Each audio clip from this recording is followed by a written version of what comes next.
I don't know any other way but to have the work that I do here in the School of Education be connected to my role as a community member here in Syracuse. I've always been helping ever since I was younger, and I've always wanted my voice heard, and I've always tried to help people get their voice heard. It's opened my eyes to know that I can't just settle for what's the norm.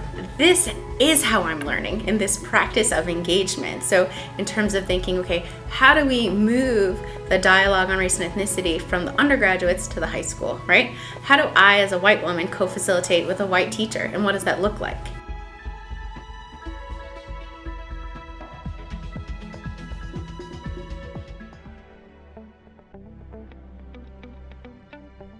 Spotlight and Justice helps us, we can have this space where we can voice our opinions and possibly even go through, have our school, hear these opinions and possibly make changes and understand us more. There was a lot of concerns about just different things going around about, cultural things and civil rights, that students should have and sometimes they don't have. Controversial issues in school and in our community. So we started the group, and it's risen from there. Spotlight and Justice has helped me question things and wonder why is it like that and what can I do to help it change. We went to SU for just a day and to experience what the Intergroup dialogue group that we work with there. We got to shadow them and go to their setting and do what they do, and we had dialogue and just different.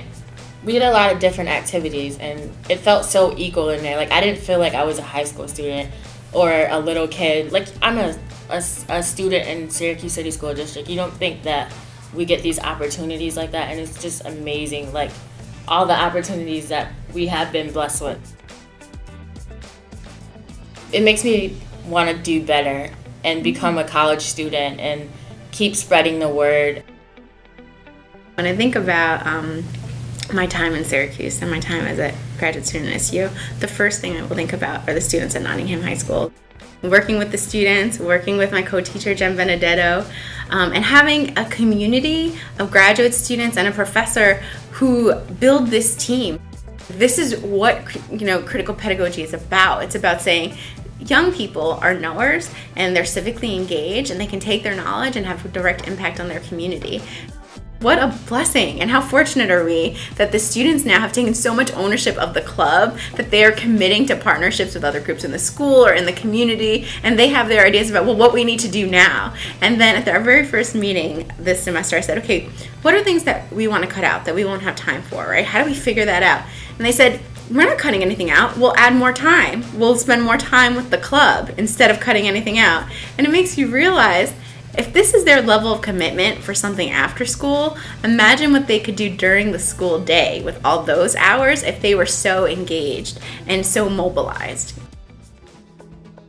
When I came here as a community member, I was participating in various events that were happening, and I went to a workshop. It was a Black History Month in February at Beecham Library on the South Side here in Syracuse. And the topic for the workshop was around the state of education for African American children. And one of the things that I noticed in the conversation and the dialogue from the community members, there was a lot of discussion about where they felt the schools weren't meeting the needs of their children. And so I just started offering free writing workshops at the Beecham Library. I said, well, what would happen if we decided to offer a conference, a number of workshops. And that Saturday, 100 students showed up.